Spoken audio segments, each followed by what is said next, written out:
Well, we moved from the country 7 miles outside of Lovell, Wyoming. And fourth grade, I moved to Lovell, continued my elementary, junior high, and high school at Lovell. And I was a, what do you call it, athlete,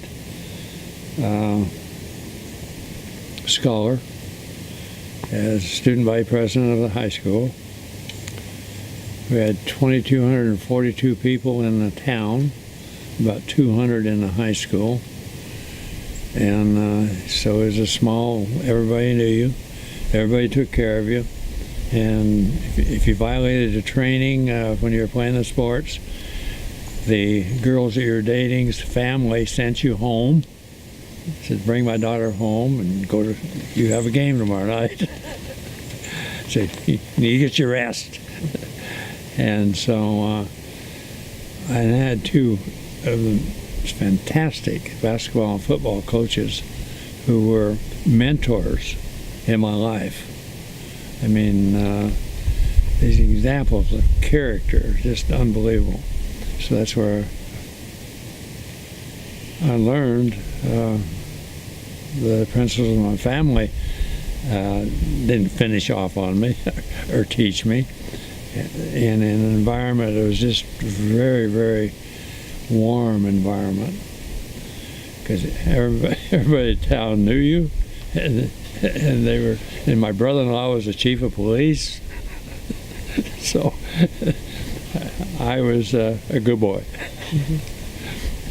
But if I wasn't, I knew I would catch it. Did the whole town come to the games? The games were all sellouts. The interesting part about it is my dad would not come to my football games. He didn't want me playing football. Now that I'm old, I understand why. I've had, at least 3 football concussions, and a couple more and other accidents. And but I'm still here. So then people were talking to you about scholarships for college. Tell me about that time. Well, my coach says, where do you want to go to school? And we talked about it. I chose 4 schools. After consideration and talking to the coaches, because Dad didn't care.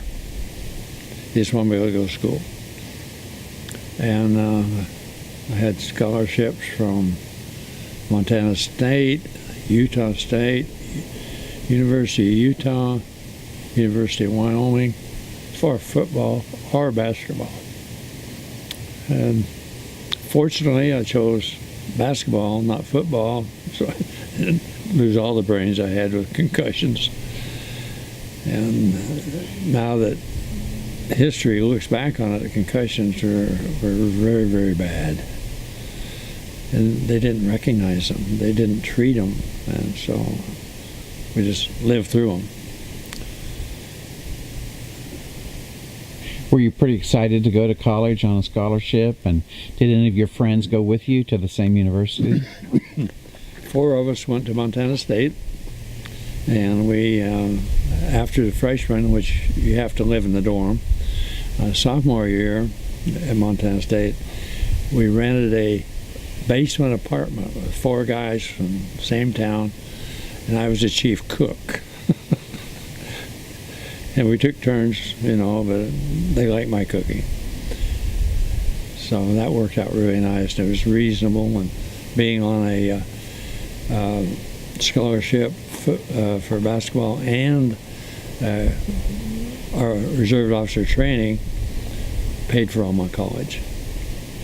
So that's why otherwise I could not have gone, because I couldn't afford it.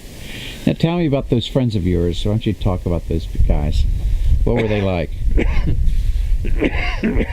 Friends. Well, the 3 guys that I lived with, one was a brother of the girl I was dating, seriously, in high school, and I went off. Another was a good friend, and the third one came to try out for the basketball team. And we knew each other for years, and it worked out really well. So we batched, as they call it, in that apartment for a full year. You didn't get into any shenanigans together? Playing basketball for a small college of 2,000 students, you haven't got time to get into shenanigans if you want to play ball. You have a choice of playing ball or shenanigan. So after 2 years, you moved to another school. Tell us about that. Okay, I had a difference of opinion with the basketball coach, and they were going to make everybody re-qualify for their basketball scholarships, which I could not do because I needed the fall semester's tuition so I could do that. So I told them, see you, I'm leaving, bye. And so then after the school year, we had a basketball regional tournament, and I don't know how you compare it to now, but the NBA grew out of that system. But this is a big regional tournament in Montana, Lewistown, Montana. So we went down to Lovell, and Lovell was a basketball town. So I chose 10 of my friends in Lovell. We formed a team, got a sponsor at Lewistown. Lewistown Pharmacy sponsored us, and I'm not sure they weren't giving us pep pills during the games. Anyway, and I picked up my friend that I went to college with at Montana, Don Schilling, and come and played with us, and the rest of them were all from Lovell. Lovell is historically a basketball town before they started the NBA, back when I don't know what they call it. Anyway, a team from Lovell won national championship like an NBA title. They were good. And had 2 of those guys on this, within this 10 guys. And we went back and we played Gonzaga University, Seattle University, we played Montana State University, my old team, intact, except for me. I was the only one. And we're hanging right with them. It was the last 30 seconds. And of course, they were still all good friends of mine. And the big center, who I was very, very close to, got the ball into the basket. So I had to foul him, hoping he wouldn't hit the foul shots, because he was not a good foul shooter. He made them both, and they beat us 2 points. As a result of all that, I was chosen as the 10, what do they call them, tournament team. They chose 10 people to be the tournament team, and I was chosen on that. Of course, when I was chosen on that, my coach from Montana begged me to come back. Immediately, what? Scholarship, full ride, everything. And I was a Puritan in that. I said, you lied to me. I can't trust you. And I left. I went to Utah State. I had to have an operation on my leg, and so I needed to lay out a year in Utah State before I could play there. So after laying out a year there and my leg healing, I decided, no, I'm going to do one more year and I'm out of here, and I'm going to the Air Force and serve my time and get on with life. So Utah State gave you a scholarship? They gave me a tryout, and I either didn't make it or decided I didn't want to do it. Okay. So how'd you pay for your last 2 years of college? I worked hard in the summers while I baled hay, like the bales we rode in on that trailer today. And I was working 3 jobs during the summer, 4 o'clock in the morning till 10 o'clock at night. I saved all that money and paid for my way through school. Then I had 2 independent jobs, 3, several. many. And I had a business of selling birthday cakes to the parents.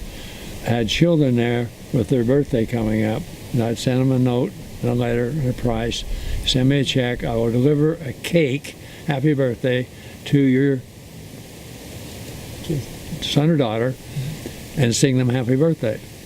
Well, I didn't sing very well, but the idea of them taking a cake, they loved it. So that was your idea from scratch, or did someone already have? My scratch. And how did you get the addresses of the parents? I went in and smoozed the registrar, because it'd be illegal now. And I said, this is what I want to do. And I promise, I swear, I will not use it for any other purpose. Well, that was pretty inventive, wasn't it? A good business out of just an idea. I think for $5, I got the cake, delivered it, and everything. Now, let me get this straight. You turned down a free ride at Montana State to go to Utah State without your friends and have to work your way through college. I did that, and my friends at Montana State didn't stay, and one of my friends went from Montana State to Utah State with me, and we joined the SAE fraternity there. And so which school did you like better? well, I liked them both. And I had a marvelous experience after joining the fraternity. They sponsored me. I'll never get over this. Sponsored me as student body president of the university. So I was a student athlete. That's what they call me. Good grades and so the other thing I had was I had an honor system of candy bars in the sorority houses, and doing real well at it. You know, and double the price of a candy bar, and the girls would come in and drop the money in a box. And then I dated a girl one time and got mad at me, and she robbed all my money.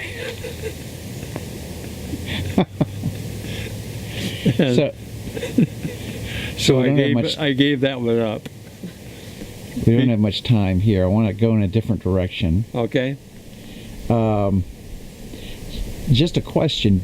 Did Mom ever tell you how she met my father? Because I don't know. She met him when he was doing navigator training at Harlingen Air Force Base. Okay. Same way she met me. That was a husband factory, huh? Well, all the local beauties and girls came out to meet the Air Force people because they were educated, and people thought it cut a higher level of people because they were officers and gentlemen, and so any social event in the city drew all kinds of people from the base and the town, and how you met your dad. So if they would have a dance or something, they would let the local women know so they could come. Is that? It's in the paper. Huh. All right. Here's a question. At this point in your life, well, just give us a summary where you are right now. With Sandra, where you live, how life is.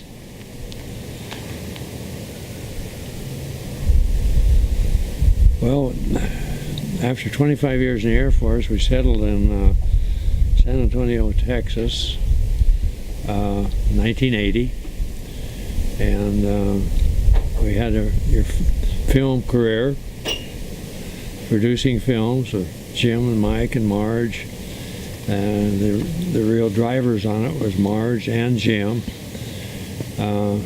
Jim said, "Would you be my producer?" I says, "What does a producer do?" And he says, "Raise money so I can spend it." Just give him money.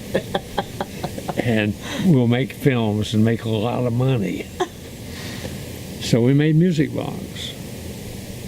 And it was one of the outstanding grossing films in that arena in 1980. of any of the other Christian films. Returned, I think it was over 14 times the money that people invested in it as investors. So it was very, very successful. And of course, still is being played today, and as the ministry of the message hangs on. Okay, and then Marge couldn't get her to give up smoking, so after 40 years of smoking, she got sick. And Well, she did give it up at the end. she gave it up after 40 years, but it was too late. The cancer had spread throughout her body. And so in 1997, when Jim made Still Breathing, we were spectators. We had a courtesy credit. Oh, I got to drive the cab to Still Breathing. Then Jim went on to Hollywood, and I was very lonely, and finally met Sandra and decided we were a match, and with our family pushing us, her family and my family, Begonia particularly. Mike didn't push much, but even Sandra's son said to me, "Wendell, why don't you marry my mother and take her off my hands?" Like he was supporting her. She's a full-time school teacher. And Sandra still teaching at Texas State, where she was when we were met and got married. And so that's my second life in around San Antonio, Texas. That's mine. Just turn that off, please.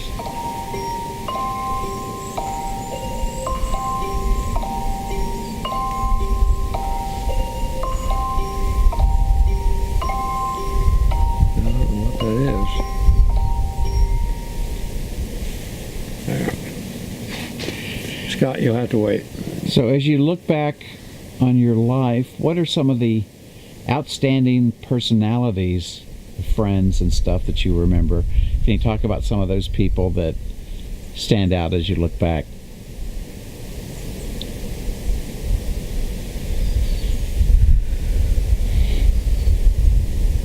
Well, there's so many, Jim. Where you want me to go? Well, just pick a couple. Well, my dearest and closest friend in San Antonio was Don Hilkemeyer. And Dale Hines, who came to work with us on the White Line Pictograph. Well, they both did. Yeah, both of them, for a pittance of a salary to help us get established as film producers. And Don was our next door neighbor, and Dale was a friend from years before. I remember where I met Dale. Anyway, those are two outstanding mentors in my life there in San Antonio. Mentors in the Air Force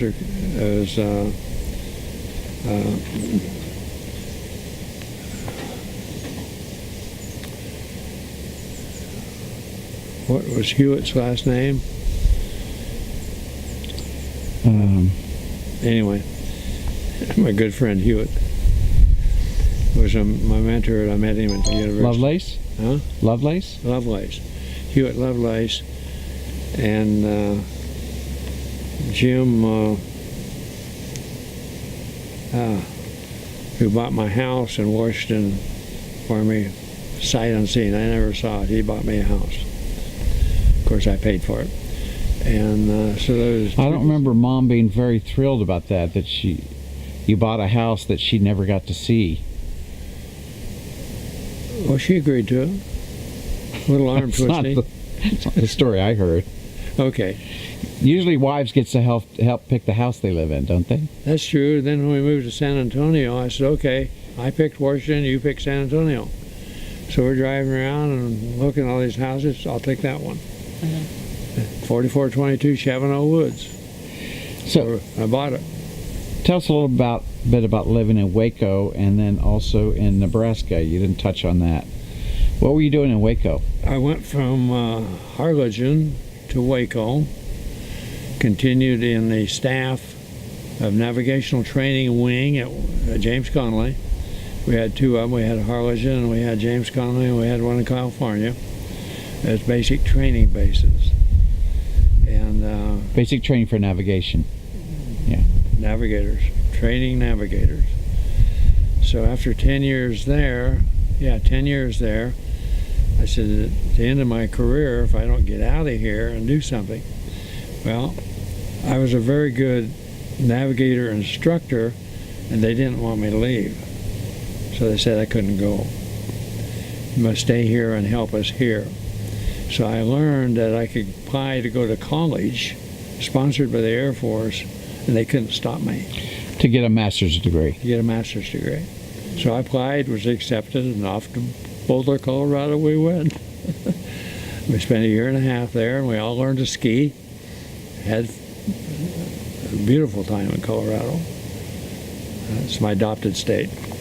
And then from that, we were chosen to go to Washington, D.C., to the Pentagon.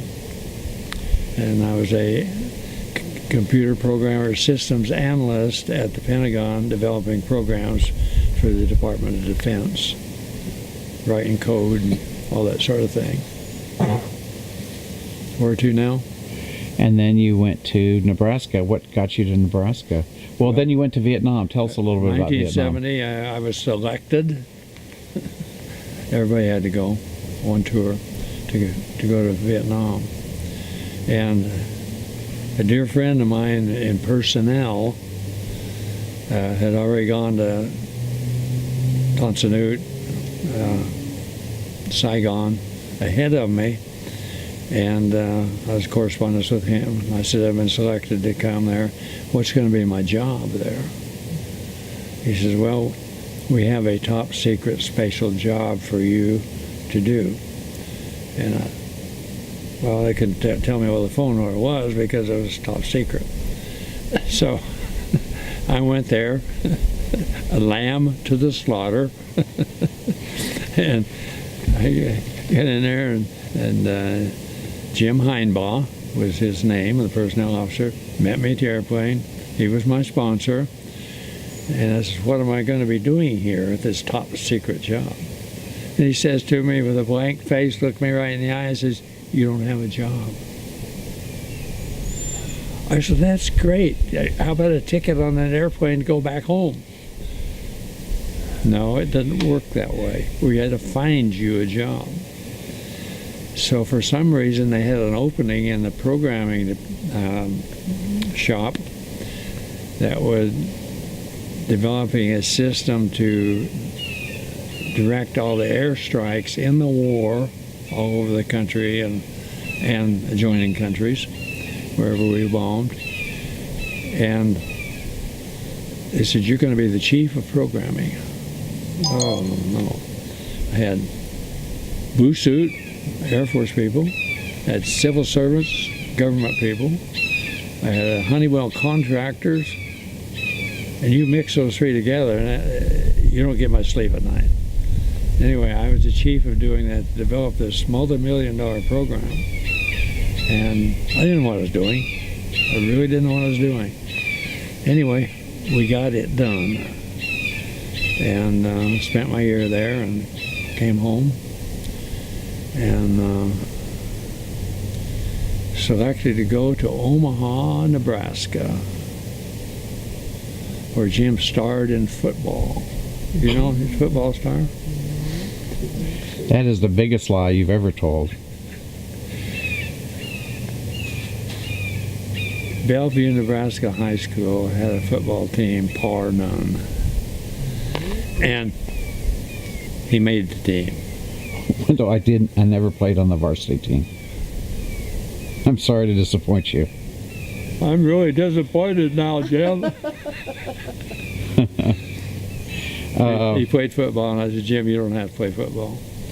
Because I didn't choose to play football after high school. I said, you don't have to play. But he stuck it out. Well, I wasn't good enough. No, I didn't stick it out. I quit after. Okay, after a brief experience, Jim No, I decided played not for a to play year. I football. think that was. I thought Maybe you I played- played for 2 years. I don't know. But Anyway, I called it grit and determination okay. for him to do He that. put a good attitude on the whole thing. Is there anything you want to say as we're wrapping up here? What about our little trip here? What do you think of this place? Well, we first came here over 30 years ago. Many wonderful experiences here, both you and Marge and I. And it's kind of like old home week, coming back here and staying. But what have we done the last 2 days? We've only been here 2 nights. We've eaten too much of this good cooking. We have seen some cold weather and some beautiful weather like today. We've been on a cowboy breakfast out in the woods, which was kind of different, and we didn't do that when we were here before. And played some dominoes. And who won the dominoes? Like always. I think I won. You've won every game of dominoes you've ever played against me. What's your secret, Colonel? I have no secret there, Jim. I was taught early in life that mathematics is the basis of your learning skills. If you don't have math, you have nothing. Because math, everything in the world has math formula with it. The trees growing, the buildings, you cannot name anything that's not associated with math. When you take medicine, it's how much. And so I learned my math well. So how did you teach your son Michael to be an entrepreneur? Because I think now that I hear about your cake selling business, I think that's what he inherited, because he's good at building businesses. I don't know. I think it's just something he wanted to do. He didn't want to work for somebody else because the jobs he had, he wasn't really pleased with or finding out where he fit. So he just found something that fit him and do what he wanted. Rather independent like your mother. Marge is very, very strong-willed, independent woman. And I learned to adjust to live with her. But we had a good life.